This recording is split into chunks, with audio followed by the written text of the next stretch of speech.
This is Sports Daily on Wichita's #1 sports radio, 97.5 and 1240 KFH.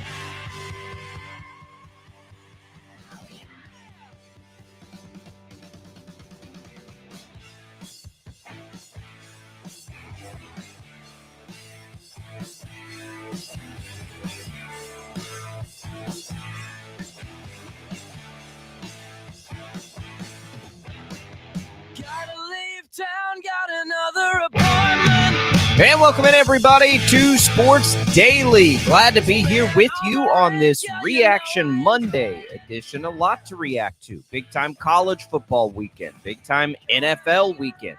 Big-time baseball weekend as the Royals sweep the Houston Astros. A lot to get to.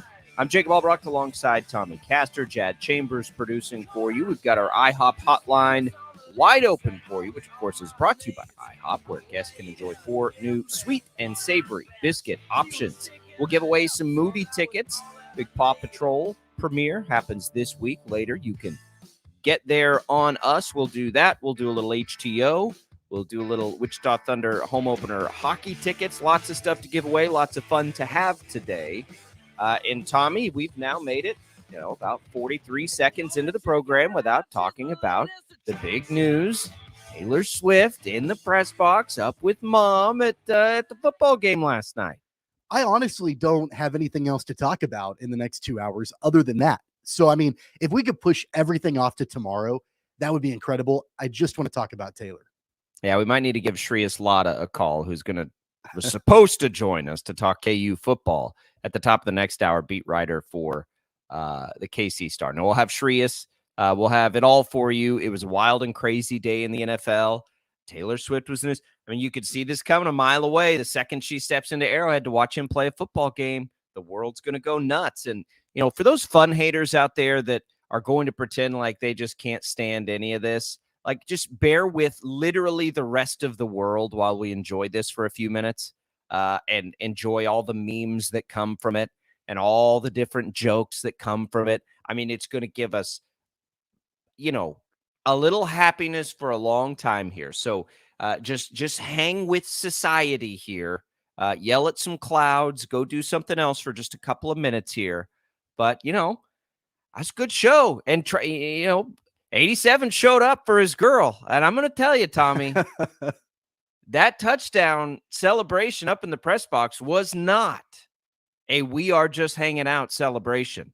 She was way too excited for this to be just hanging out. Like, no, let's be real here. Next to mom. You dropped an LFG next to mom? Yeah. You don't do that unless there's already some, boundaries established here. You don't cuss in front of mom. Well, and just the fact that she was there with Mama Kelsey. I mean, there are some big time boundaries. I know you and I, have gone through the process before. We're both married. We've dated. It takes a little bit, like, for you to, for like the new girl to meet mom, like that, that takes a little bit. And the fact that she's up at, in that suite next to Mama Kelsey the entire game. I mean, that tells you a little bit about where this relationship already is. The Kelseys, Travis, his brother, his mom, have gotten so good at this, by the way. Like, that's what I'm with a group of guys, like older guys, like I don't care about anything. And just like laughing and having so much fun with it, watching the game yesterday. And it's like, and by the way, there's nothing wrong with it because of the fact that the game was a blowout. The Chiefs looked incredible, right? So it gives you something to talk about. And so, like, the Fox crew, for example, like, that's America's Game of the Week on Fox, and it's a blowout. I mean, imagine if Taylor hadn't been there, what would they have covered the time with? I mean, like, that's a lot. They might have covered the same thing just without the images, right? They would have just talked about the rumors, perhaps. But, the fact that his brother has been messing with him for a couple of weeks about this on, like, every public airwave he can find, and that's just his brother messing with him, is awesome. And it's been a lot of fun. He wasn't available to the media yesterday, but he will be at some point, and he'll have fun with it too, just like he did on Pat McAfee's show at the end of last week. I mean, it's enjoyable because the characters playing this out are all enjoyable people, right? Like, there's nothing too serious about any of it. It's just fun for everybody. And the ties to her coming to Arrowhead and selling it out, and then him returning the favor and a big day for Travis Kelce yesterday. Got the intro, got the touchdown. He had a nice game, as did most Chiefs, and they called the dogs off, or it might have been even nicer. But if you want to react to T-Swizz and Kelce and all the hot rumors, you can give us a call on the IHOP hotline and do that, 869-1240. You can also talk about that blowout win, which is what we'll do now. Tommy, that was what you wanted to see, right? The offense was effective. The running backs were effective running the ball, right? Sometimes we see the rushing yards there, but a lot of it comes from Patrick Mahomes scrambling. No, this was a pretty good game for Pacheco.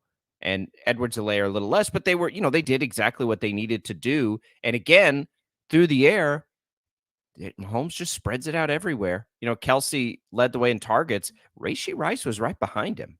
And if not for a penalty, another stupid penalty, Rice would have had 2 of them. And it makes me wonder, is Rice the guy that's going to step up and become, the go-to is obviously going to be Kelce, but there's, what Juju Smith-Schuster was last year. We'll just use that as an example.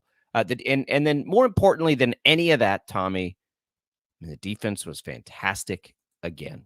And, Fields did have 11 designed runs. Now, the game script got away from Chicago, so, them letting Fields run wild like we thought they may do was never even allowed to happen because the Chiefs just smashed from the get-go. Fields doesn't look good at all. I mean, he misses so many throws. Zach Wilson and he are kind of in a competition for who looks the worst throwing the ball, but Fields can run, and the Chiefs did a nice job containing him, and just all over the board, they did a nice job. I mean, the Chiefs defense was dominant again in this one. They probably could have relatively easily shut them out, Tommy, if Mahomes stays in the game. And I know those interceptions weren't all Blaine Gabbert's fault, but you're playing your backups at that point. Yeah, they kept talking on the broadcast about how Patrick Mahomes has never had a top 5 defense in his career and how this could very well be a top 5 defense at season's end for the Kansas City Chiefs. And I wholeheartedly believe that. I mean, through the first 3 games, there really hasn't been anything to tell me otherwise. And what I love about the way that this defense plays is the way that they play through the tackle, right? Like their motor is there. The energy is there. They are consistently they've got that energy from the beginning of the game all the way to the end. And one thing that I think Greg Olsen was talking about on the broadcast was about how they rotate, like I think he said 18 or 19 guys defensively, and it allows that defense to remain fresh. And that shows you the level of trust that Steve Spagnuolo has with those defensive players. The fact that he's willing to rotate many of them in and out of the game. And keep in mind, and I know that the Bears offense is not good, right? I know that Justin Fields is not a good quarterback, and there are a lot of issues offensively for that team. But keep in mind, the Chiefs defense didn't have Nick Bolton yesterday, and he's been arguably their best defender through the first 2 weeks of the year. They didn't have him, and they still went out there and looked incredible. Again, of course, against Chicago. I get that. I understand that. But man, it gets me excited for where this defense can be, assuming they stay healthy as the season goes on. Yeah, but remember, they look good against Detroit and Jacksonville too, 2 higher-powered offenses. This is, and I say that as an example because Dallas, who we think has probably the best defense, although they just sustained a pretty crippling injury this week in practice, just allowed 28 points to Arizona.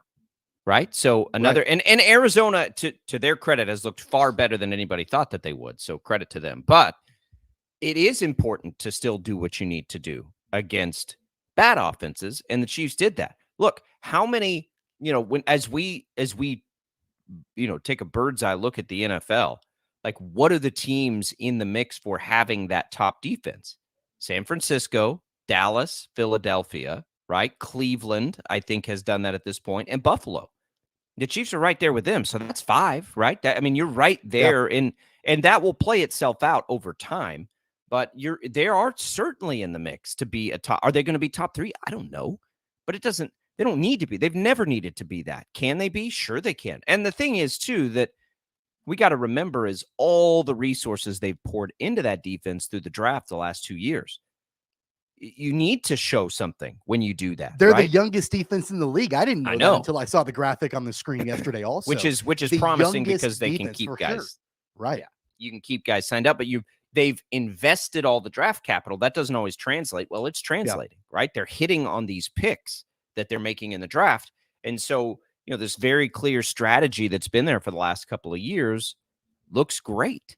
And it's all like, you have to look a little deeper, right? Because the league as a whole now is doing what it did to the Chiefs 2 years ago by taking away these deep balls. That's happening across the league, and teams are struggling with that. Well, the Chiefs, who've adjusted, they know, like, you know what? There's going to be like a ball control brand of this. We're not going to be able to track meet people anymore because of the way they're playing us. So what complements the style of offense that the Chiefs have transitioned to the most? Well, if you're going to play ball control and bleed that clock and you've got a good defense, man, you are going to be really hard to beat. Really hard to beat. And that's why I think the Chiefs have done it. And I think a lot of it's been by design. I think this has all been very intentional. The other part of it is you got to pick players that are, that are good. And they've done a really good job of that, clearly, because they've come out. And, Tommy, the other thing that I keep thinking about with this defense, Steve Spagnuolo's defenses never look good early. They typically get better and look good late. Right. So how much growth is there with a group of young players that gets this very complicated, by all accounts, system in play? And what could this defense, if it stays healthy, look like by the end of the season?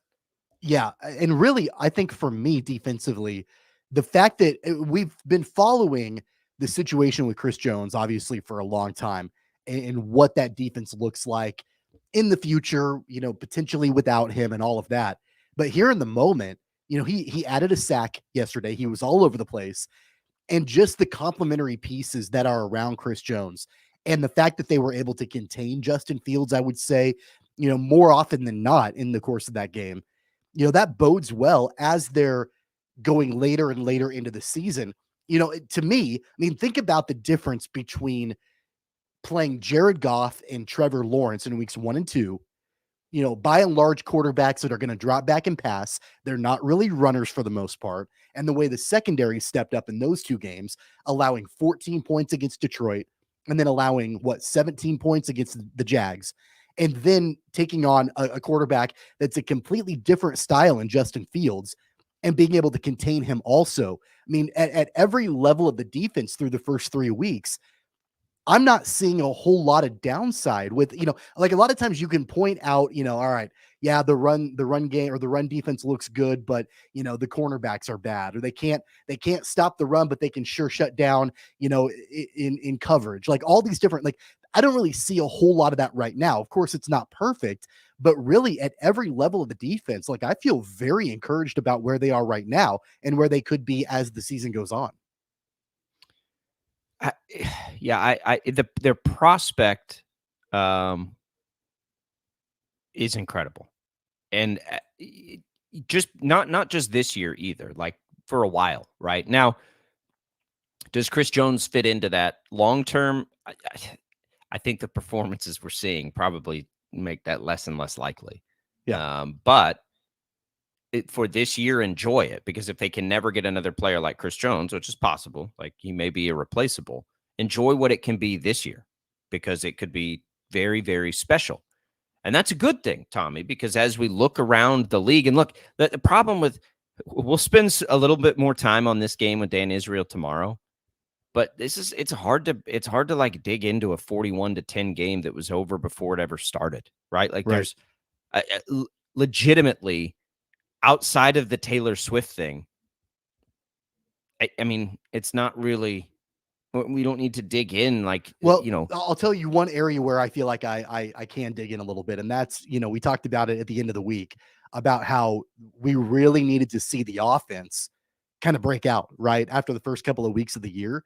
And I think the number that you and I both threw out there, 4 touchdowns, we wanted to see 28 points or more. And they did that by halftime, right? And I know you have to kind of take it with a grain of salt because it is Chicago and they're in free fall and, clearly look like the worst team in the NFL. So you have to take that with a grain of salt. But the Chiefs needed that offensively. They needed that get right game to kind of shake off the first couple of weeks and be able to show that, all right, that explosive firepower that we know is there from the Chiefs offense, we can go ahead and show it now. And hopefully that's a good sign as they move forward. I'm not suggesting they're going to be, pitching a shutout into the fourth quarter every week. I'm not suggesting they're going to put up 41 points every week, but that was the kind of game after you've kind of slogged through the first couple of weeks offensively. That was the kind of outing offensively that you absolutely needed to see. Yeah, it was. I mean, it's, again, blowouts are deceptive almost always. Like, I don't want to take just way too much, but that's what we wanted to see, right? It's what we needed to see. I'm glad that it happened, but the game got away from Chicago, and then it just really, really got away from Chicago and snowballed, off a cliff for them. But as you look around the rest of the league and you see the way that the defense is playing, it does become, I think, more important to see that, because guess who's hitting their stride? Also Buffalo, right? Buffalo has looked really good since the opener, like really good, both offensively and defensively. Miami, at least offensively, looks incredible, right? So and those are and we'll see what Cincinnati does tonight, and we'll see, if they can. We'll see if they can get through this Burrow injury, and we don't know that we don't even know whether Burrow's playing yet at this point. But Cincinnati historically with Burrow has started slow, and then they've been fine. So we'll see what they can do if he's healthy. But as you look around the league, and we'll see what Philadelphia does tonight too. But Buffalo looks the part, right? They look like they are right there, and they are all the way back. Miami, at least offensively, they are. I mean, they didn't even have Jalen Waddle yesterday as they scored 70 points. But Miami could be right there. And then San Francisco obviously is. Philadelphia will get a chance to probably. Philadelphia and Kansas City were in similar spots, right? Philadelphia is not quite looking like we think that they will. They'll have a chance to do that tonight. And Dallas stumbled big time. So you're looking around the league, and there really isn't anybody who hasn't stumbled at all except San Francisco, right? In Miami, I guess. So it's okay that they lost that game to the Lions, but that the Chiefs are going to be in a fight with at least Buffalo, and probably Buffalo and Miami in the AFC. I don't really know what to make of the Jags. The Ravens lose to the Colts. I don't know. I mean, I don't think that we're all of a sudden going to see either of those teams at the top tier like we are with Buffalo and Kansas City, and I don't have a strong opinion on Cincinnati right now. We'll see how Burrow looks tonight, but it's good to see the defense playing that way, because there's some really good offenses around the league. And by the way, those offenses are paired with pretty good defenses. It's almost like, a guilt of riches. You've got the teams that have great offenses kind of have good defenses too right now. Yeah, that honestly, yesterday may have been the most fun I've had in watching a Chiefs game outside of a Super Bowl from start to finish, maybe ever. And it was, of course, the Taylor Swift factor, and that was fun to follow. The way the game played out was fun to follow. But then everything else surrounding the Chiefs game, the Broncos getting blown out, the Raiders losing in Sunday Night Football, it really, like, outside of the Chargers pulling out a victory against the Vikings last minute. Like, if you're a Chiefs fan, yesterday went basically about as perfect as you could have wanted. By the way, speaking of the Chargers, Minnesota did everything it could to lose that game, but that was, a game the Chargers had to have. They lose Mike Williams, it looks like, for the season. Just the most snake-bitten. It is absolutely insane. So they'll deal with that. I mean, they go for it. Brandon Staley has to be the worst in-game manager I've ever seen, like ever. And I watch a team that's really in-game managed by Mike McCarthy. Yeah, Brandon really Staley went for it on fourth down, like inside his own red zone late in the game. Sometimes, like, he and Josh McDaniels need to go, have an energy drink and talk about analytics or something. I was going to say Josh McDaniels would like to have a word with you about. Yeah, it's like he saw that and he was like, what? Down 8 with about 3 minutes left. Let's kick a field goal. That He only needed 2 more field goals after that one to take the lead. None with 2 of minutes the left. I mean, he only none needed 2 of more. either of those decisions make any sense whatsoever. And these guys are making like millions of dollars to coach their teams. Man, I cannot. I just and hey, Sean Payton, like you ain't gonna miss any of this either. Big talker. You know, there's a lot of big talk in the offseason. Hey, I just want to say with the Broncos, I mean, I think that Sean Payton has improved it a little bit because, you know, I feel like if Nathaniel Hackett was the coach, it would have been 70-0. At least it was 70-20. You know, Sean Payton is making progress there. The poor Jets without Aaron Rodgers now have to deal with Nathaniel Hackett running the offense. I think about that a lot. All right, 869-1240. Your reactions to the week in the NFL at 869-1240. We'll continue down that road throughout the show here today. Let's go into K-State's win when we come back here on Saturday, because we'll have KU talk with Shreyas Laddha coming up at the top of the hour. We'll have giveaways, all kinds of good stuff coming for you on this Monday edition of Sports Daily.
The commercials are over. Yo, I haven't got all day. 869-1240. Time to get busy. This is Sports Daily on KFH. Do you realize how much pressure there was on you today from the Swifties to get Travis Kelce a touchdown with Taylor in the house today? Yeah, I heard that. I heard she was in the house. Did you feel it? Did you feel the pressure, Patrick? I thought a little bit of pressure, and so I knew I had to get it to Trav. And of course, it's on a route that Travis he does his own thing and just makes up a route, and I throw it to him. So I think he wanted to get in the end zone just as much as all the Swifties wanted him to.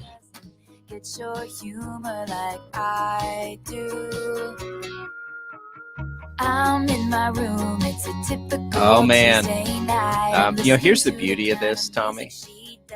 Chad and I were just talking about this during the break. And Chad's like, oh, what song do you want to come back with? I'm like, oh, I don't know. I don't know the names of the songs. You don't know the names of the songs? So here's like full disclosure. I know this song. It's a good song. You Belong With Me. But I didn't know the name of it. So like it's very fitting for this, right? Because we all feel like these two belong together. Every time I don't, and I was talking to dads about this who have daughters a little older than mine, and they're like, oh, my kids are that's all we listen to. And I'm like, I hear Taylor Swift, and I think like everything I hear is really good. Like there's a new song out, and It's Me or whatever. I don't know what the name of it is either, but what'd you call it? It's Me or something where she like, there's a music video and she looks in the door and she says, hey, it's me. I'm the problem. It's me. That one. Yes. Yeah. That one. Yeah. So like, I see all of this.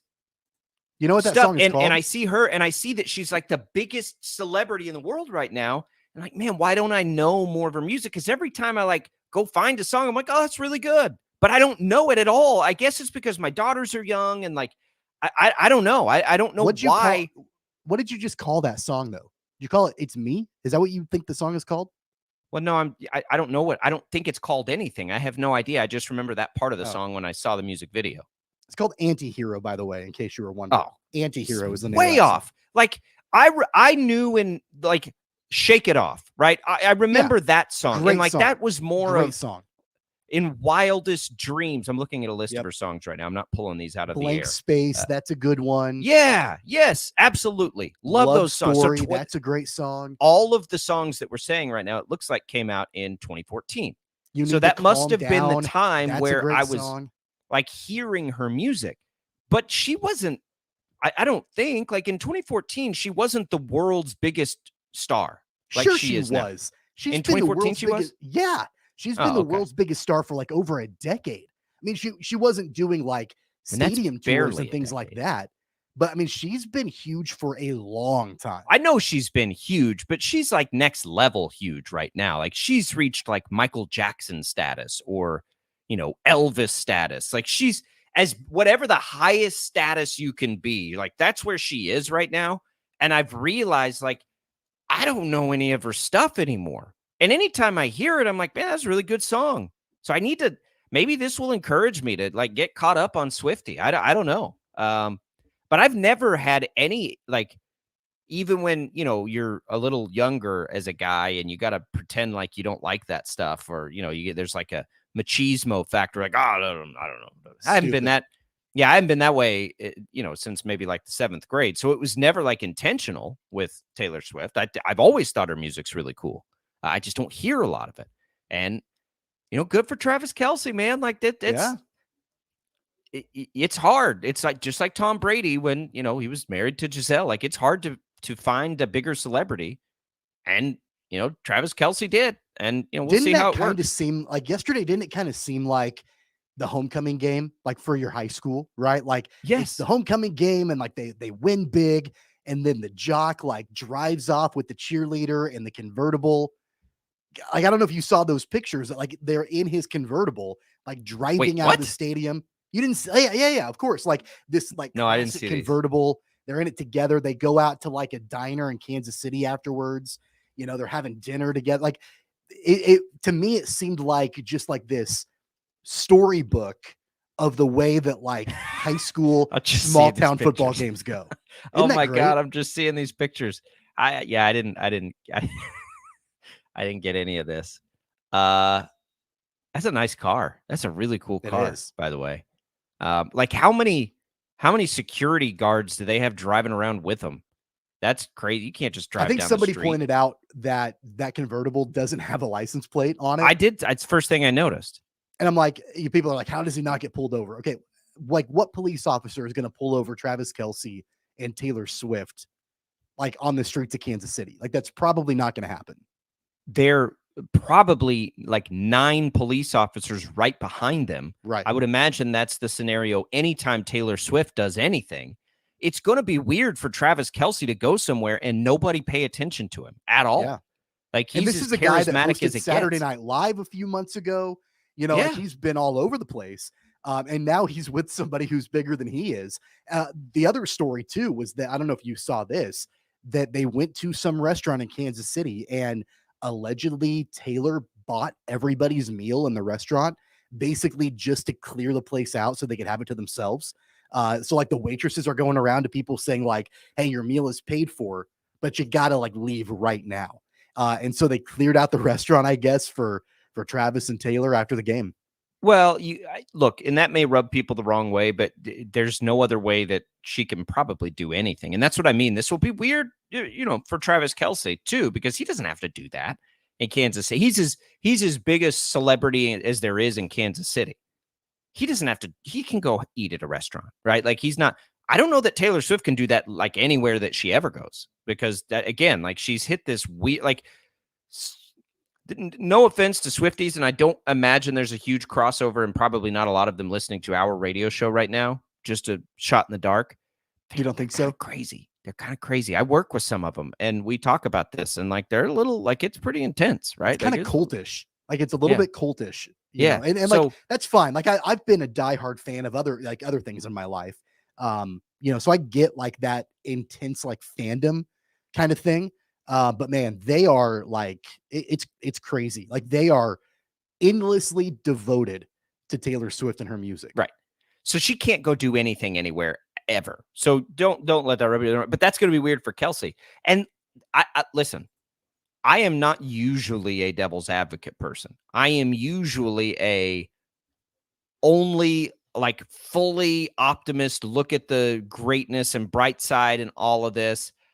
But I got to tell you, like, there is like a small part of me that just thinks all of them, like the entire Kelce family and Taylor Swift, are just having a ton of fun at our expense, right? Like they're just messing with us over and over again. And maybe these two are like good friends and they're just having a really good time making fun of all of us for reacting this way. And there are people who are probably reacting to this more serious. Like we don't really care. But the idea of it is fun and like the fanfare of it will be fun. There are probably people. It's just all a little bit like riding off in a convertible. Come on. And maybe Travis Kelce's just that much of a, romantic that he will build it out that way. But either way, I don't really care because it's fun. Like the fact that she shows up to the game at really her first opportunity with his mom in the suite. Like, come on now. Like, that is so awesome and hilarious, whether it's like fully committed or not. And I'm just going to tell you, like, she's either having a blast with this, but when he scored that touchdown, that's not a just we're hanging out celebration. No. Like, they're either messing with us and having a great time and are great friends, or there's a little heat there, Tommy. Like there's a little romance happening here. Like that was a Brittany Mahomes celebration. I'm just going to tell you right now. And speaking of Brittany, I mentioned this last week. Can you imagine the double dates that are in store for Travis and Taylor, and then Patrick and Brittany? Like that, because Patrick and Brittany are already a Kansas City power couple, and now you potentially got Travis and Taylor together. Like those two couples. I'll tell you what, like I would love to be a fly on the wall of whatever get together those four have. Do you know who would rather be a fly on the wall even more? And there may not ever be a more desired fifth wheel opportunity in the history of the universe than Jackson Mahomes. Yeah. I mean, come on now. Like, he had to be like beating the door down to get into that suite, and you never saw him. So he clearly wasn't in that particular suite, but man, like, can you, he was planning like the TikToks that he wanted to do. That will that will be probably the one and only Jackson Mahomes reference or joke I ever make that doesn't have to do with like a legitimate legal situation. You want to talk about not having interest in something? Yeah. 0 for me on that. This Like, show has I gone hate that- completely off the rails, by the way, early I on, hate which is that totally Mahomes fine. has to. I hate that Mahomes has to, that people have to tie that together. It's not fair at all to Patrick Mahomes. But anyway, I couldn't miss that opportunity for a joke. All right, we didn't talk about K-State football there. That's what we're going to do next. On the way out, let's give something away, Jad. Let's do our movie tickets. We'll go Paw Patrol here, the mighty movie. Maybe you can't take them to see Taylor Swift, but Paw Patrol, if they're young, would be a good second. This Friday, 7 o'clock, Boulevard Theater at Town West. You can go and see it on us here at Sports Daily. First caller during the break, 869-1240. We'll come right back with a little K-State football talk next.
Welcome back into Sports Daily, everybody. Jacob Albracht, Tommy Castor. Congratulations to William going to see Paw Patrol, the mighty movie, at Boulevard Theaters on opening night. Okay, let's go K-State here for a bit, Tommy. As we switch college football, we'll have Shreya Slaughter to talk a little KU with us, our KU insider at the top of the hour. But we'll dig into the Cats, and we'll have more on the Cats throughout the week, of course. I thought that was a great win. They covered the number. Everything was good. The defense could be better, certainly. But, UCF handled itself well. They had some things that they had to deal with, too. And we didn't see any Avery Johnson. Oddly, Will Howard was able to give it a full go. And it was the DJ Giddens game, Tommy, without, Trayshawn Ward there, that really allowed K-State to sort of control this game, it felt like, throughout. Really throughout. They were sort of in control, and Giddens was a big reason for it. It got a little bit uneasy early in the game. And then, around halftime or so, I think UCF, they took the lead at one point and had it for a little while. And then really it was just the Wildcats kind of putting their foot back on the gas and being able to pull away and be the team that we know that they can be. You mentioned DJ Giddens, a great game from him. And I think that's due, at least in some part, to not having Trayshawn Ward there. And I think that DJ Giddens probably, maybe subconsciously thought, hey, I'm the guy in this game. It's not going to be a timeshare between me and Trayshawn Ward. They're going to lean on me. And especially when you've got Will Howard, who is a little bit banged up, they're going to probably lean on me. And I've got to come through on that. There've been questions coming into this season about how the Wildcats run game will look without Deuce Vaughn. And this was a game from DJ Giddens that, I think quieted that down a lot. So I like DJ Giddens a lot moving forward. I think that, he's going to continue to put up big numbers, and that was a really good start. Yeah, it was for a lot of different reasons. It was sort of what we needed to see, coming out of last week. Just the win is important, the Big 12, all of that stuff, looking good at home. But the offense, there was, Daniel Green's out, Tommy. So the defense is going to need time to adjust to that, right? The heartbeat of the defense, or all the different ways he was described. I don't know what to think of the defense for the rest of the season. It was one of the concerns I had coming in. Then, through a couple of weeks, it was like, okay, the defense looks fine. Then Missouri, they didn't look fine. And then honestly, against UCF, right, without their full arsenal, put up 31. So, I still definitely have concerns about the defense, but the offense was able to bail them out. And I think it's going to take a little time now for the defense to be whatever it ultimately is going to be. I think there's some room for improvement for the defense, and they'll need to get there. But it is nice to know that the offense is going to bail them out when they need it. And this is a high-powered offense, which is what we thought, right? It's a little strange to lose Deuce Vaughn, one of the great offensive players in the history of the university, but come into the season thinking, there's probably a chance they could be even better offensively overall when you mix in, a wide receiver room that looks as good as it's looked in a long time. And, Giddens being a decent replacement and having Ward to help him out a little bit, the return of Will Howard, the return of the offensive line, all of those things mixing it. Oh, and by the way, Avery Johnson to mix in however they're going to do that at some point. They didn't yesterday, which was a little bit surprising, but good certainly to see for the health of Will Howard. It's everything we wanted to see out of that game, other than a better defensive performance, but that's not really a fair expectation at this point. And you know what, Will Howard, if you look at his stat line, it wasn't incredible. He didn't throw for any touchdowns. He had one interception. But of course, you're dealing with a guy who's not probably 100% out there, right? And there were questions leading up to the game about whether or not he would even be able to play. So, battling through that. And, I really think that considering that the impetus was on the ground game, he complimented that okay. I know he didn't get into the end zone at all, but he, still threw for 255 yards. So I like the fact that it was more complimentary football than what we've seen, I think, from Kansas State. And look, they still put up 44 points in the game. So overall, a good effort and taking on a team that we talked about leading into this game in UCF that really wanted to make a statement as they enter into Big 12 play. And I thought UCF hung around for a while. I thought they looked pretty good at times, but credit to K-State for, not only being able to get out into the lead, but then being able to kind of weather that storm down the stretch when UCF was trying to get back into it. Yeah, it was fine. Texas handled its business against Baylor. Texas Tech, boy, you want to talk about disappointment. They lose 20-13 at West Virginia. I thought that was the most disappointing Big 12 loss of the week for any particular team. Iowa State, at least Oklahoma State and Iowa State played an entertaining game. I didn't watch 1 second of it. Oklahoma did what they needed to do. TCU seems like they're sort of getting there a little bit. And of course, Kansas's win over BYU may have been, Kansas's win over BYU, all things considered, Tom, and we'll get into it in a minute, probably the most impressive based on expectations for both teams. We expected Texas to trounce Baylor. We expected probably exactly what we saw in the K-State game, to be quite frank. West Virginia, I suppose, is impressed, but they're not going to do anything this year. Oklahoma did what it needed to do, but Kansas doing what they did against BYU was as impressive as anything that happened. And we'll get into that with Trias Lotta in just a minute. But, the Big 12 overall, I don't know if we're going to have like a very clear cream rise to the top. We probably will, Tommy, between Texas, Oklahoma, right? Kansas State, I still think is going to be there.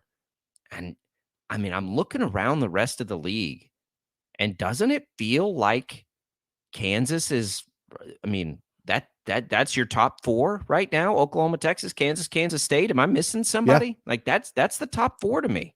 No, I think, TCU is right underneath there. They've bounced back from that opening week loss against Colorado, and they've looked pretty good, ever since then. But no, I would agree with you. It's got to be Texas, OU, Kansas State in the top 4. And you've got now a top 25 matchup this weekend in Austin between the Longhorns and the Jayhawks. It's going to be a massive test for KU. I'm looking forward to talking to Trias Lotta in our next segment about what he's going to be looking for in the matchup this weekend. But man, it's going to be a heavyweight bout between Texas and Kansas. And now you've got the Jayhawks ranked at 24 in the country. They looked pretty impressive against BYU on Saturday. They did. 17 points is the early line there on that Kansas-Texas game, over under 62. Hammer the Jayhawks to cover that, I think. I mean, I don't know if Kansas is going to win, but man, I sure think they can cover that 17.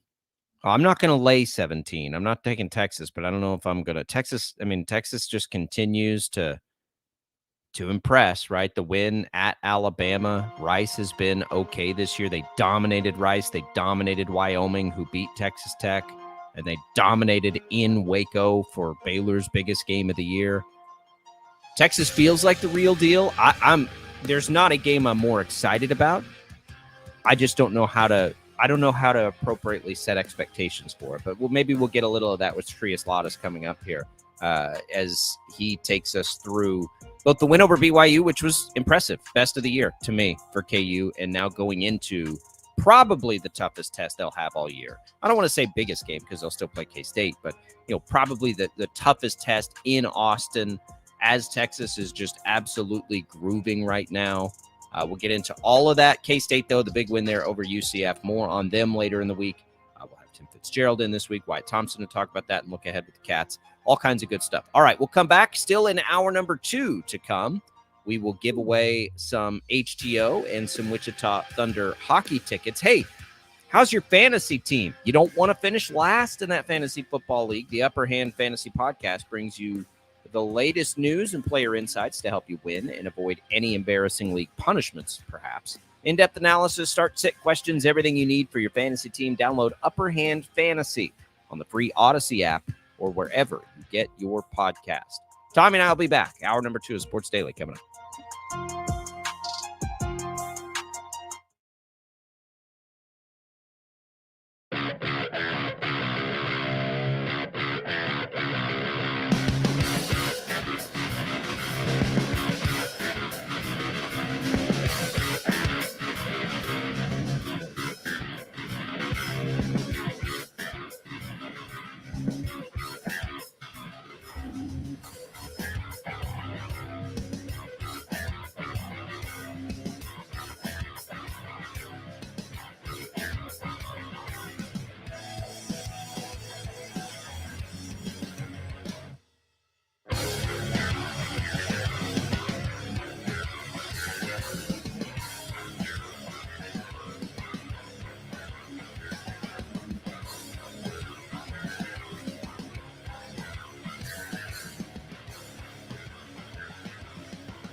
Major League Baseball yesterday afternoon. You heard the game right here on KFH. The Kansas City Royals in Houston trying for a 3-game sweep over the Astros.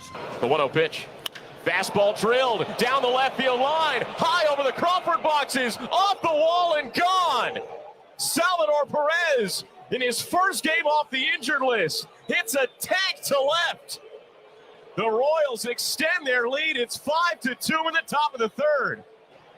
That was a rocket. 109 miles an hour off the bat, 410 feet. The Royals beat Houston 6-5 for the 3-game sweep. The Royals on a 6-game winning streak, and they've won 10 of 11 down the stretch here at the end of the season. An off day today for the Royals, heading to Detroit. Talking Shocker Volleyball tonight, the weekly edition of the WSU Volleyball Coaches Show with head coach Chris Lamb. Shocker Volleyball on a 5-match winning streak. I'm Ted, the Sports Head. Jacob Albracht, Tommy Castor. This is Sports Daily on Wichita's #1 sports radio, 97.5 and 1240 KFH.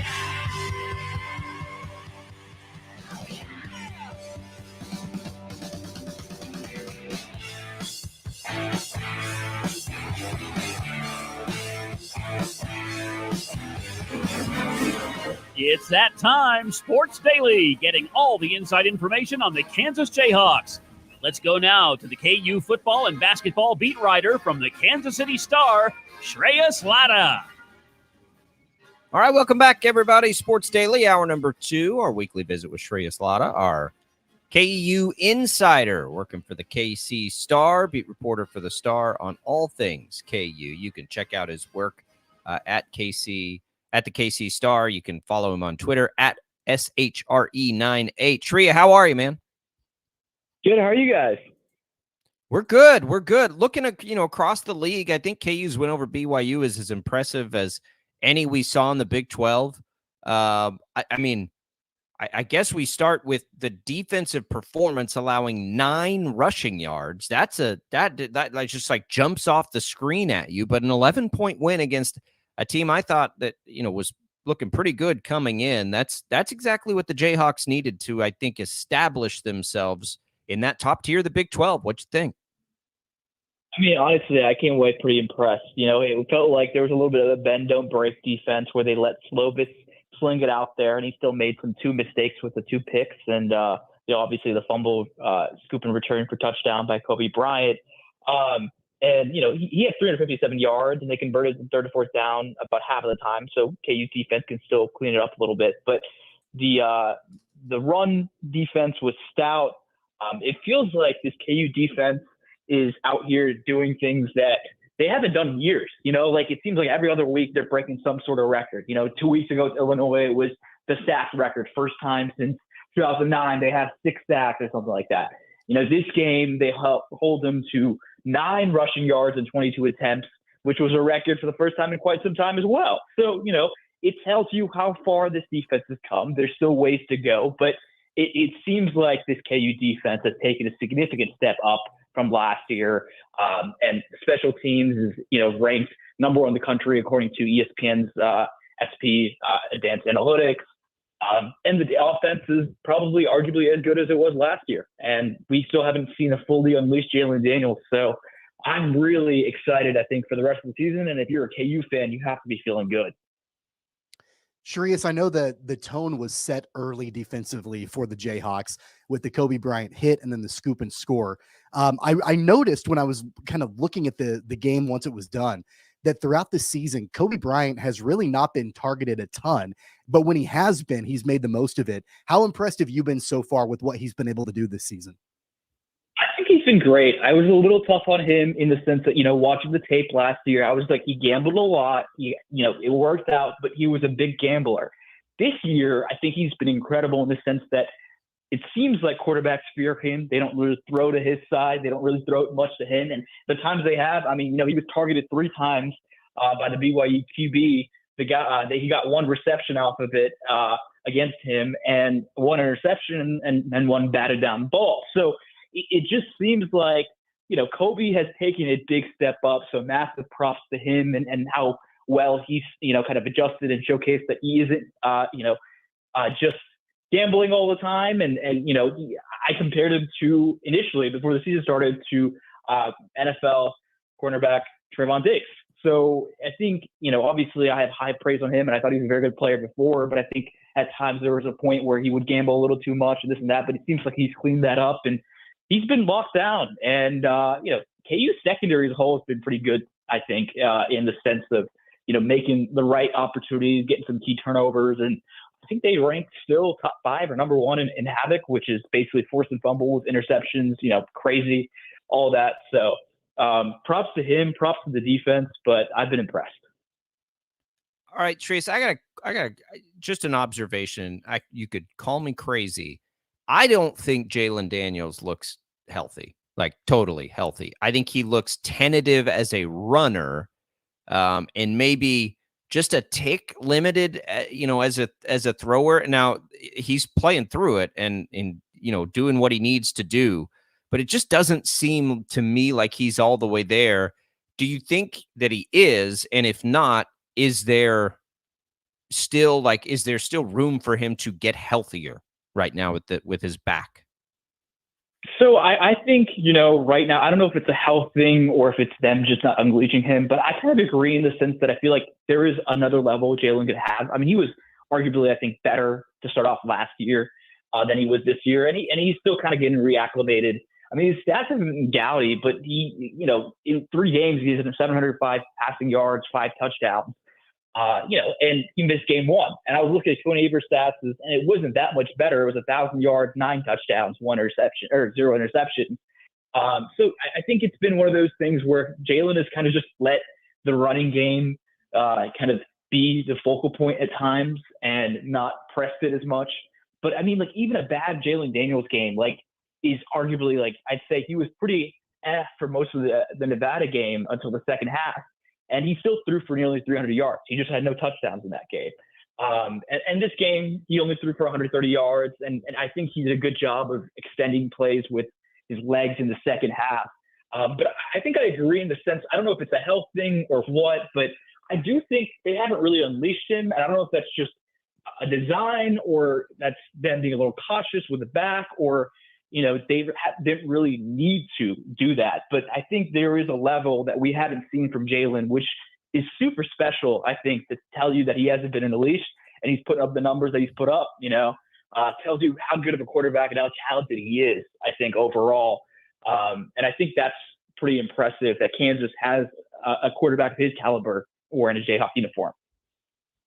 Shreas, I'm not sure that there's a better 1-2 punch in the Big 12 running the football than Devin Neal and Daniel Highshaw.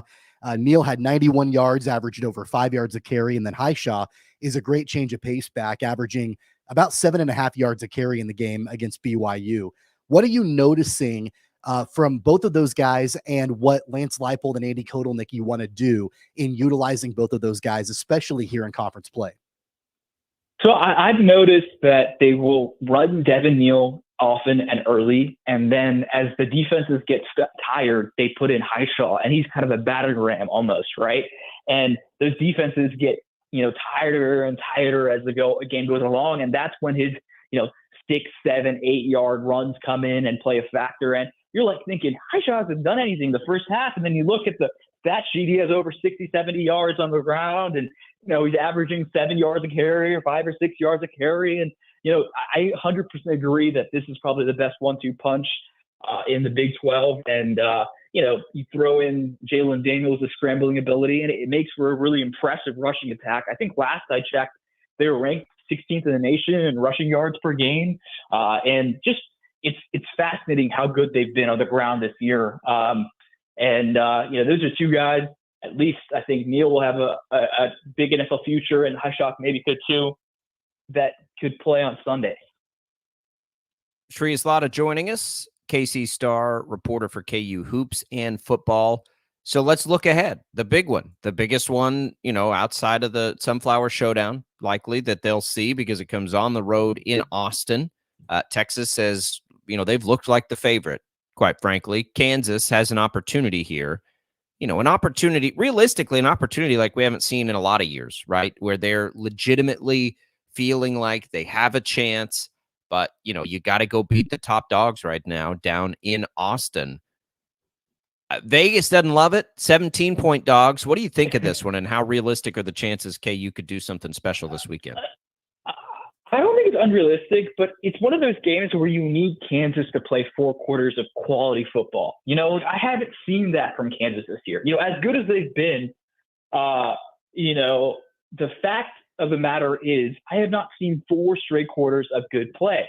And if they want that, they need – if they want to beat Texas, they need that. They need 4 quarters of consistent play. They need to limit their turnovers. They need to make sure they don't get penalized as much as they have in the last couple of games, which has been, you can't give Texas a big advantage like that. I mean, already there's a talent gap, I think, a little bit, okay? But the offensive skill positions of Kansas have narrowed the gap, I think, as much as you could have hoped, between Jalen and the 2 running backs and, all that. Right. And the defense has taken a big step forward. But I understand why there's an 18-point favorite. I think it's a tough ask to ask Kansas to win the game. I wouldn't be surprised per se. But if Kansas wins the game, it's one of those things where they should be winning, or highly contending for the Big 12 title, because there's no team, I think, that's close to Texas in the conference. And, the more I watch the rest of the conference, the more I realize if Kansas somehow pulls off a victory or it's a close loss or whatever, this could be one of those things where it goes down to the final weekend and Kansas is right there, right behind Texas at 2 or 3, which is crazy to think about because they're projected, I think, 8th by most media experts. And I know I've been high on them.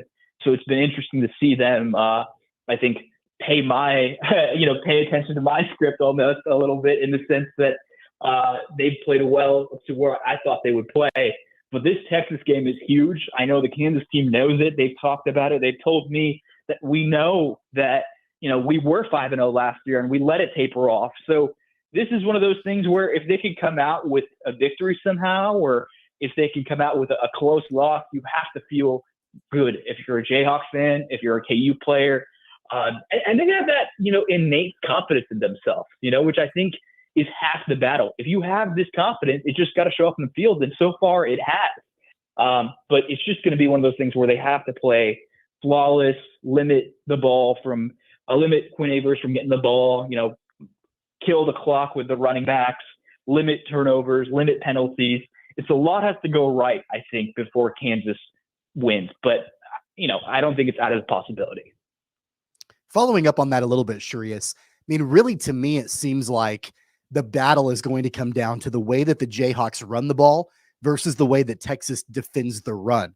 So when you're looking at that particular matchup and that chess match that may be in place on Saturday, we talked about the 1-2 punch with Neal and Highshaw, but really, honestly, is it going to be those 2 guys and Jalen Daniels having a special day against that Texas run defense, or what is that going to look like in your mind?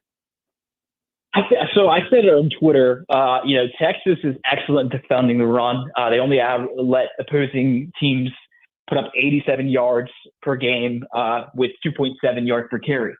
So one thing about that is BYU was really excellent in defending the run, and then they played Kansas this week. They were not as excellent as defending the run. But obviously Texas is better on the defensive end than BYU is. So I 100% agree. I think it's going to be a huge matchup because this Kansas running back core with Jalen Daniels is so good. But if they don't put up 150, 175 yards on the ground and you don't get a good Jalen Daniels game, I don't think they can win a game like that. That's how good Texas is. I think maybe in years past you could say, hey, I'd feel confident about this Kansas football team defeating Texas if XYZ doesn't go wrong. Right.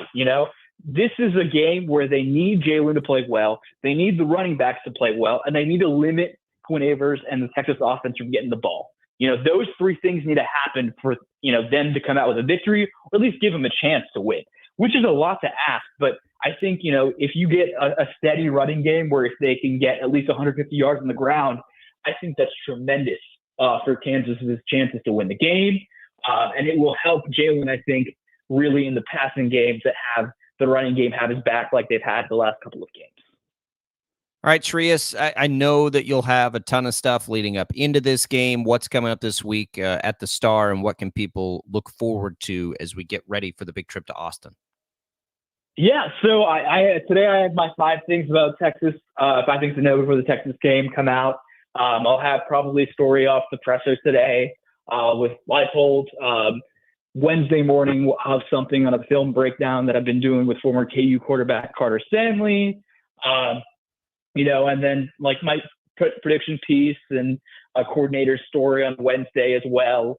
So there's a lot going on with this game, and I think, people are excited and they should be. I wrote about it, this is one of those things where it's almost like, is this the Kansas football of the old, or is this Kansas football of the new era? They call it the new era, and Lance Leipold and his team have called the new era. Well, if it's a new era, this has got to be either a win or a close loss. You want them to come out there and showcase that they're not going to just roll over no matter what happens. So I think it's going to be a fun game, and I think there's going to be a lot to check out on the Star, and I'm excited for it. Shreyas Laddha, check out his work there, Kansas City Star. You can also follow him on Twitter at SHRE98. We appreciate it. Enjoy the trip down, and we'll have a lot to talk about next Monday. Absolutely. Thanks for having me, guys. There goes Shreyas Laddha. Going to enjoy that game, right? Down on the biggest. I don't know, Tommy. This last year was so, there was like a magical vibe to the season last year. This is more like real deal, biggest game they've played in a long time because we know what the implications could be if they were able to find a way to win it. Right. Like now you're talking about being in the mix for a Big 12 title, right? Yeah. And they have played this year a brand where they absolutely have deserved to be talked about in that way. They're making big time defensive plays to complement an offense. It feels like to me, Tommy, there's another level that this offense can reach depending on, Jalen Daniels, and if he's healthy. It was interesting to hear Shreyas talk about that a little bit. He just looks a little bit, just a little bit. I don't know if I don't think it's hesitant. Tentative. I would use the word tentative. And if I had a bad back and didn't want a 300-pound guy to crush me, it's like you can just sort of see it a little bit. Not that something you didn't see last year, right? Pre-injury. Right. I was at the game on Saturday, and I texted you midway through that I felt like Jalen Daniels was reluctant to throw the ball downfield. There were a couple of those situations where he wasn't able to do that all the way. And, not that he wasn't completing passes downfield, because he did for sure, but I felt like it, especially early on, I noticed a little bit of reluctance to do that. And I don't know if that's injury related or what that really comes down to. But I do think that you're going to need to see that next level unlocked from Jalen Daniels on Saturday against Texas on the road. But, that's the thing, is that this team has gone 4-0 with Jalen Daniels not playing in the very first game and then being a little tentative, I would say, and maybe a little bit, hampered by that back injury so far in the games he has played. And they're still 4-0 because there are other pieces of this team outside of Jalen Daniels, the way they run the ball, the defense. By the way, I know that BYU is not an incredibly talented running the football team, but the KU defense limited BYU to 9 rushing yards on Saturday. 9 in the entire game. So there are pieces to this team outside of Jalen Daniels that can help them be extremely successful. They're going to need all of that to come together on Saturday on the road at Texas. Yeah, look, I'm not going to predict a KU win here, but I'm going to predict the possibility. And I think that is so cool for KU. And just the fact that knowing as good as Texas has looked this year and how talented they are and all of these things. And I thought about this, and I think I was in a group chat of KU fans, text or whatever. Just like, man, enjoy this. Like, this is great. Like, that was a really impressive win. And look, I don't know how you don't feel like you got a shot at this thing. And even if it's not a win at Texas, right? Even if they can't get that done, is Texas really going to run the table? Are they going to, I don't know what the likelihood of that is. I don't think that likelihood is high for any team, right? That's hard to do. And if they don't, just like K-State last year, right, the door's left open because you get to play a Big 12 championship game. And you know what's going to happen is if Kansas hangs with Texas, I mean, regardless if they win or not, if they hang with Texas and, let's say it's a 1-score game or whatever the ending might be, the narrative is going to be, well, the Big 12 just isn't very good, and Texas isn't as good as we thought they were. That's what the narrative is going to be. I don't think that's accurate. I think it shows that the gap has narrowed between Texas and Kansas. And, to your point, a couple minutes ago, this is different than a year ago. A year ago was storybook Cinderella, this Kansas team that was not supposed to be there. All of a sudden they're 5-0, they're ranked, College Game Day is there. This is more in line, I think, with expectations, like more realistic and more workmanlike, business-like. This is a business trip to Austin for the Jayhawks this weekend. And that's what Lance Leipold wants. It's not about, let's see how long we can ride this wave. It's no, we expect to be here. We expect to be doing this. We expect to go to Austin and compete with the number 3 team in the country. We expect to be potentially competing for a Big 12 championship. That's why we're here, and that's why we're doing this. Not we're going to cross our fingers and hope for the best. No, we're going to go down there with an expectation that we're going to compete and we're going to play to win. 100%. Last year, how many times did we have to ask the question, if this turns south, right? Like, what's going to be there? Now, Jalen Daniels' injury made that all unfair, right? But this is just a totally different feeling for this team. Like, it doesn't feel like this is just a shiny new, they're getting fortunate. They're like, their defense is playing well. They're making big time plays. Like, they're doing things that, and we'll see. Time will tell how good BYU is. And maybe they're not, but it looks like to me that they are pretty good. And that's what makes that win impressive, right? And this is the real test now this weekend. I don't know. I'd feel good, honestly, with anything inside the number, but I'm not going to sit here and say KU doesn't have a chance in Austin. I absolutely think they have a chance in Austin. Like, we'll see. The way that they play defense, the way that they're opportunistic defensively, if they can run the ball, which nobody's been able to do against Texas, then they're going to have a decent chance. If Jalen Daniels, who has looked a little tentative to us, just really can turn it loose in this one because he just feels a little better, then this is going to get interesting. So we're looking forward to it. It'll be a fun one. That's the matchup for this weekend. It's the running backs for Kansas, the running game in general. You can include Jalen Daniels in that versus the run defense from Texas. If the Jayhawks are able to get loose a little bit running the football, then at that point you're looking at more than likely, in my opinion, a Jayhawks cover. I don't know about an outright win, but you're definitely looking at a Jayhawks cover if the running game can be unlocked by the Jayhawks on Saturday. I mean, it'll be a fun money line to throw like $5 at. Sure. By the way, it's you get the national afternoon biggest window that there is of the weekend. That's a big opportunity for Lance Leipold and the squad too, right? Like, all eyes. It's one of the best games of the weekend. All eyes are going to be in Austin. So we'll see. KU, really happy that they get the opportunity. Comes on a K-State bye week. So, they'll have all the local eyes probably on them and no, split viewing happens. Oh, we've been pretty lucky with game times this year as far as KU and K-State go. All right, we're going to come back. On the way out, let's give away some HTO. We'll give away some iced tea, more than 25 flavors. Hey, out brand new, the fall seasonal flavor. Some people, Tommy, might say it's pumpkin spice latte or pumpkin spice, I should say, whatever. Peach cobbler at HTO. Peach cobbler, sweet and unsweet. I love peach cobbler. It can come as an iced tea latte too. So you can get your hands on one of those or try one of any of the other flavors. We'll give 2 free iced tea cards to let's do our second caller. And you know what we'll do too, Tommy? Let's throw in some hockey tickets. You guys have the Thunder, a home opener. When is it? Well, what are the deets on that? Yeah, so October 20th in Trust Bank Arena. So the NHL, they were in Wichita over the weekend. That was a great game and fun for the people there. And now we're getting into the Wichita Thunder season, October 20th, the home opener at Trust Bank Arena. We'll give away a pair of tickets to that game.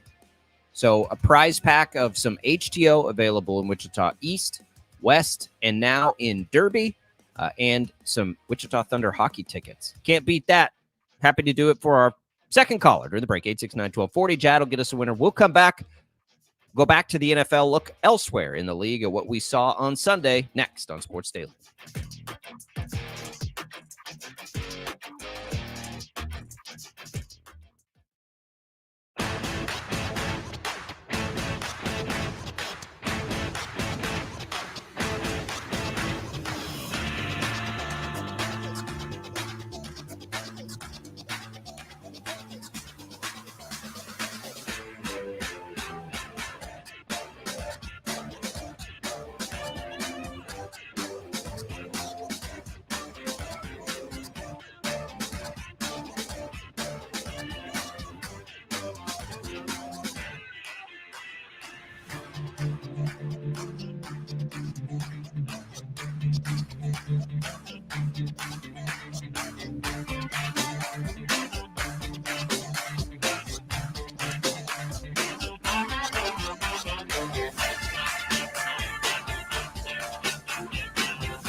All right, welcome back in, everybody. Sports Daily here on KFH. Another wild and crazy NFL day.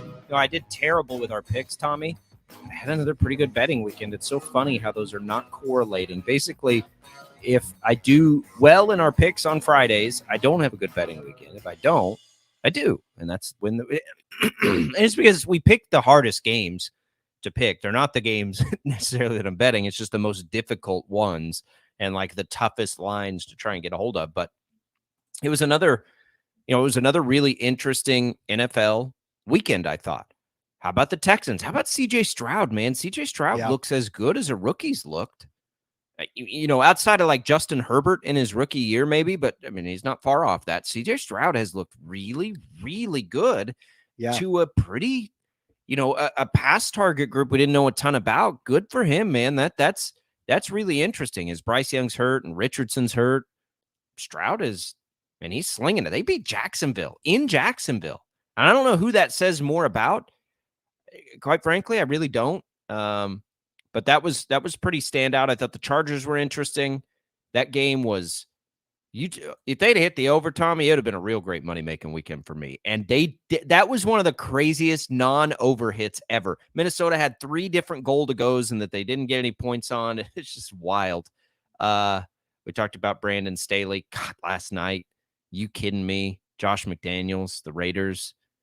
I mean, that is just nuts to go through that way and to not go for it. And this, like, it's not even just like an analytics thing, Tommy. I saw something, and maybe you sent it to me, or I saw it somewhere else. Like, we've never seen a coach since the 2-point conversion was adopted not go for it in that situation, like in the history of it. Never, not one time. Yeah. Why? Yeah. Why do you think that is? And when was the last time, by the way, that a coach who thought they were smarter than the room, like who does things different, almost just to be different, when was the last time that actually worked out? It doesn't work. It usually doesn't. And For a reason. Like there's a reason that games are coached a certain way. And I'm just talking about in-game management stuff here. Like there's a reason that's handled that way. It's because over history and time, like you see things work. Brandon Staley, like, don't go for it inside your own red zone in the fourth quarter on 4th down. Like, I don't care what the situation is. That's a stupid thing to do. I sent that stat to you that the Raiders are the only NFL team to attempt a field goal in the last 3 minutes of the fourth quarter when down by exactly 8 points with less than 5 yards to go for a first down since the 2-point conversion was adopted in 1994. So that's history making right there for Josh McDaniels.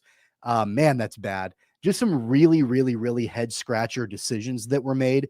And the way that the Ravens lost their game in overtime to the Colts, like there were some really, really weird outcomes and bad decisions. Going back to the Texans and the Jags, I think it says more about the Jags.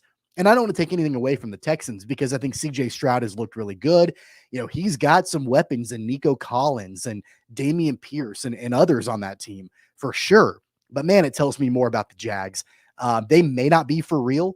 I mean, come on now. Like you've wanted to see Trevor Lawrence take a big step forward, and at home, they basically lay down to the Texans. Like that's just bad. I think it tells me more about the Jags and how underachieving they were a week ago. Maybe I don't want to write the Jags off. I don't know what's going on there. I think it might be a little bit more about Houston. I think Houston might be a little bit like they may be closer to the middle of the pack than the bottom of the league. And DeMeco Ryans, I think, is, the early returns on him are great. The early returns on CJ Stroud are great. Good for that front office. Tank Dell looked great. Like they brought in a lot. They didn't have Laramie Tunsil in that game either.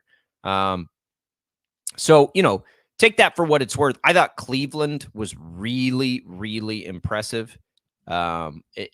Tennessee Tennessee's tricky because they don't let you run the ball. Like you are not going to run the ball on Tennessee. So you have to beat them a certain way. And Cleveland was able to do that. Dallas, look, I can't fully, now that Trevon Diggs is out, I go back to where I was. Like, if this could be the best defense in the league, maybe, but that's what it's going to take. And now without Trevon Diggs, I don't know if it's there. they were down 3 offensive linemen, right? Trevon Diggs was hurt. So they had a brutal injury week. And that's not making excuses. Arizona is certainly, I mean, how about Gannon? He kind of shot his shot before the season, and they've been in every game they've played. And then they just did that to Dallas. Good for them. They're playing really hard. And I think that's the thing about Arizona is that from a talent perspective right now, that they don't match up like really with hardly anybody, but the effort is there for sure. And like they are playing with pride. That they're I mean, just the effort and the intensity level is there. Joshua Dobbs filling in as quarterback and while Kyler Murray is out. And honestly, like I think Dobbs has looked better than what Murray would have looked in the first 3 games. So I know that the big storyline has been the Cardinals potentially tanking for Caleb Williams. Now it looks like the Bears, right? Like it looks like the Bears are the worst team in the NFL, not the Cardinals. So hats off to the Cardinals and what they did yesterday. Dallas, I think, and I'm just going to say it, I think that Dallas started drinking its own Kool-Aid a little bit after the first couple of weeks of the season, the way that they started off the season, the way that they opened things up with the Giants, and then, everybody, kind of talking about crowning them and like they're the best team in the NFC and they could potentially be a Super Bowl winner and all of that. I think they might have bought into their own hype a little bit. That's a disappointing loss. And that's a game that you should win. And that's a game when you're battling for a number 1 seed in the NFC that you look back on and you say, man, we should have had that. Like we should have beat the Cardinals. We're better than them. And I know Diggs is out and I know that they were dealing with some other injuries, but man, they needed to have that game. I don't know that it's as much as, for me, they drank their own Kool-Aid is this is what they are. It's just not. They're going to have to be that good defensively because Dak is not the same Dak. I don't have much faith in Mike McCarthy, right? As far as preparing this team to be the best it can be.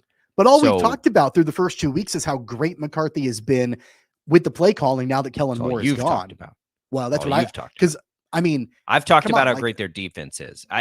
Dak doesn't look good to me. Like I don't they're scoring points, but they're scoring points because their defense has been just absolutely filthy up until last week. Is it a Dak problem or is it a McCarthy problem? Both. I think it's both. Look, Dak has been very polarizing, and they needed to sign him long term, but since he injured his leg, right, and he doesn't run much anymore, he's just not the same player. He is not a tight window, like I'm going to make every throw kind of quarterback. I'm going to allow my receivers to get very open and I'm going to get the ball to them. Play action, running around a little bit. He's lost some of the ability to do some of that stuff. So now as the pressure is on him as that kind of a passer, that's never been who he is. And so that was a problem for me when I say Kellen Moore, like it's time for Kellen Moore to go, but I also think Kellen Moore is going to be really successful, is because they weren't putting Dak in the right positions to make Dak the best he could be, which has to start through a really solid run game. And they didn't really design the roster to do that this year either. It's why I've told you from the beginning, I'm not real high on the Cowboys unless they can be so good defensively, like one of those historic defenses, right, where they're just allowing, 14 to 17 points a game or something like that. I don't know if they can do that without Trevon Diggs. Time will tell. But I've never, whatever. We'll see what Dallas does. They've got a chance to respond. We've seen just about everybody get punched in the mouth this year. You lose Trevon Diggs, and I mean, he has been a big key to that defensive success. Does that take them out of contention to win a championship, do you think? That the question of that is, do I ever think they were in contention to win a championship to begin with? And I'm not sure I was. I mean, through 2 weeks, sure, they look great, right? But I definitely wasn't there before the season started. So, I mean, I don't, it doesn't take them out of it because I'm not sure they were ever in it. But if they were in it, then absolutely it could, because they need the defense. Again, if they're going to win a Super Bowl this year, they are going to have an historically good defense. And so, yeah, losing one of your top defensive players certainly impacts your ability to do that, and we'll see. But I mean, that shouldn't happen. That should not. What happened yesterday should not happen, and certainly 28 points by the Arizona Cardinals. I mean, come on now, shouldn't happen. Let's look, because there's a team I think that has sort of made the biggest collective statement the last couple of weeks. We'll get into it as we come back on Sports Daily. A little more NFL as we react to the week. We also have some Monday Night Football to talk about tonight. We'll do that as well. I love this Monday Night Football slate, for the record. I'm really excited about both of these games. We'll do it. Maybe a little Royals talk mixed in, I think that was the most exciting Royals weekend we've had all year. 869-1240. We can open up your calls to the IHOP hotline as well. IHOP hotline presented by IHOP, where guests can enjoy 4 new sweet and savory biscuit options. It's all coming for you as we make our way through the home stretch of Sports Daily on a Monday.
This is your home for sports. 97.5 and 1240 KFH. You're listening to Sports Daily with Jacob and Tommy. Still to come, Jim Rome at 11, right here on KFH. It's time to get back to the sports talk. All right, let's do this thing. Go! Sports Daily is on KFH.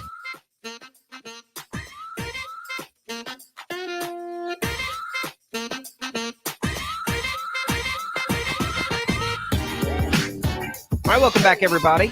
Sports Daily here on KFH. You know, as we look at the league and try and, scope things out and get a feel for it, I think, Tommy, at least in the AFC, it's the Bills that have been, the team that's just looking really, really good. And I know they lost that overtime game in the opener to the Jets, and that was kind of a strange game. But, man, they've come back and just been pretty dominant. I think the thing that becomes a little, scary for the other teams is the way that they've played defensively, which we know they've had in the tank. It's the way they're running the ball with James Cook that adds the wrinkle. That's been their missing wrinkle for a while, is their ability to run the ball, something that looks like they may be able to do this year. And if you combine that with a good defense and then the passing game we know has been there, that makes Buffalo look pretty dang good to me. I think they look really good. And I think that really the only downfall to Buffalo is the fact they also have the Dolphins in their same division. I mean, now that, Zach Wilson is starting for the Jets, you can kind of cross them out, but there is still another significant threat to the Bills in that division, and that's the Dolphins. And so if you're trying to power rank, like, who looks more impressive between Buffalo and Miami, man, I think it's got to be Miami at this point. Yeah. I mean, look, Miami had the day yesterday, of course. They've beaten the Chargers, they've beaten the Patriots, and then yesterday, their resume thus far has been, right there with San Francisco, the most impressive. Yeah. I mean, those first two games that they won, Chargers, Patriots, Tommy, both long-distance travel games, which almost all games are long-distance travel for Miami. Those are both road games. And then they come home and they do that. And, guess what game is next week? At Buffalo. If they start a year 4-0 with 3 road games of those 4 coming at the Chargers, the Patriots, and Buffalo, I mean, come on now. We'll see. It's a big test. That's really where the conversation becomes more about Miami than about Buffalo. If the Dolphins can go to 4-0 and the Bills fall to 2-2 this weekend, I mean, man, you're talking about the Dolphins being the team to beat, not only in the division, but maybe potentially in the entire conference. By the way, the Bills favored by 2.5 points. In that game, 2.5 points. How about that? Which feels about right, but it's within that 3, which means it's essentially a pick 'em. When the home team is favored by 3 or less, like less than 3, whatever. They always say home field's worth 3 points. Man, that's a heck of a game this weekend coming up. All right, we have some games still though to play in week 3. Tommy, Eagles, Bucks tonight. Hey, Bucks, chance to prove it, and then the Bengals and the Rams, which I'm fascinated by that Rams-Bengals game, Tommy. Because let's see what Joe Burrow's got in the tank. The Rams have been sort of an upstart back. Matt Stafford looks pretty good. I think both of these games, I love these games tonight. Can I be honest? I'm more fascinated by the Eagles and Bucks, really, because is Baker Mayfield back all the way? And this will be the first really true test for the Buccaneers. I mean, they could go to 3-0, and I think I saw a stat that said that it'll be the first time the Bucks have gone to 3-0 in 20 years. Even in the years that Tom Brady was there, they never started 3-0. And this is a huge test against the Eagles. The Eagles have not looked like world beaters to start the season. So I'm really, really interested about this game. And if the Buccaneers can win, if they can upset the Eagles, man, at that point, the NFC South looks incredibly interesting. I think the game is more about the Eagles. So by the way, the Eagles, this was one of the games I actually did bet. I bet the Eagles to cover. I think that they've been interesting because they have won the 2 games and they've looked off, right? They've looked like they're not quite themselves and they've still won. The defense, which is real weak in the secondary, right? They've got injuries galore. They're not very good in the secondary. It's an opportunity for a couple of really talented receivers for Tampa. If, though, the big asterisk, if Baker Mayfield has the time And to think throw. about this too in that division. So Derek Carr goes down with an injury for the Saints. Not sure how long he's going to be out. Bryce Young is injured for the Panthers. I don't really think they were going to be contenders anyway in that division. And then the Falcons, who had looked really good to start the year, looked awful. Like they looked really, really bad yesterday. Statement win for So the Lions, yeah. like this could be the Buccaneers division, depending on how long Derek Carr is out. And it starts tonight. I mean, like this is a really big test for the Bucs to show if they're for real or not. You know, those injuries in the secondary. Now I'm looking at the number of 44.5, and that over looks a little appetizing too. Because my thing with the Eagles now becomes, we've seen Jalen Hurts without Shane Steichen, you know, for a year when he started, and it was pretty good, right? We saw him with Shane Steichen, and it was like MVP type good. And now it's been a little bit of a rocky start without him again, as Steichen's now in Indianapolis, making Anthony Richardson, you know, look kind of like Jalen Hurts. So we'll see. I think he's got something to prove. I think, you know, you saw a little frustration for A.J. Brown. They've got some things going on that they need to sort out. They'll have had a little time to do it. I like the Eagles tonight, but it is going to be a question. Can they get enough pressure to not just let Evans and Godwin shred them in the secondary? This is where all that draft capital and everything we saw with this last draft, they got to get some pressure on the quarterback. But it'll be a good game. I'm with you. I'm more interested in that game. The other game, it's just more about like how healthy is Joe Burrow. I'm not worried that the Bengals are 0-2, other than the fact that Burrow might be hurt like all year. That's what, you know, that's your concern because they start 1-2, 0-2. Like that's what they do in recent years. And you know but what? if Burrow's hurt, then it's different. That's the big question mark with the team. I read a report that said that like some of the personnel in the front office, they want Joe Burrow to play through it because they're worried that if he doesn't, their playoff hopes are gone. Then there's another contingent that they want Burrow to be fully healthy before he plays. Like that's a really interesting dynamic on which direction they're going to go. Yeah, I don't know. And they could get beat tonight. The Rams, again, with Stafford, have looked much, much better, you know, than they have looked without Stafford. So we'll see. These are two good games. Like sometimes, like last week, we don't have to watch Saints Panthers, right? This week we get some good ones here. I think these are both really interesting games that, you know, you'll be able to hear on the Odyssey app, as always, where Westwood One is available for you. All right, we'll come back. We'll tell you what else is on tap here for us. All kinds of good stuff coming. 869-1240. Sports Daily, right after this.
All right, everybody. Great Monday. Congratulations to Travis Kelce for shooting his shot, and I guess he hit. We'll see. Love that. We'll see where that goes. We'll continue to have fun with it around as well as the rest of the world. Coming up on the network today, Jim Rome follows us at 11 until 2 when Bob and Jeff take over for a couple hours. You've got the Chris Lamb Coaches Show, Wichita State Volleyball Talk at 6 o'clock up until coverage of the NFL on KFH. Rams Bengals here, 7 o'clock. Don't miss it. That's it for us. We'll come back. Dan Israel joins us tomorrow on the program. For Jad Chambers and Tommy Castor, I'm Jacob Albracht. See you then.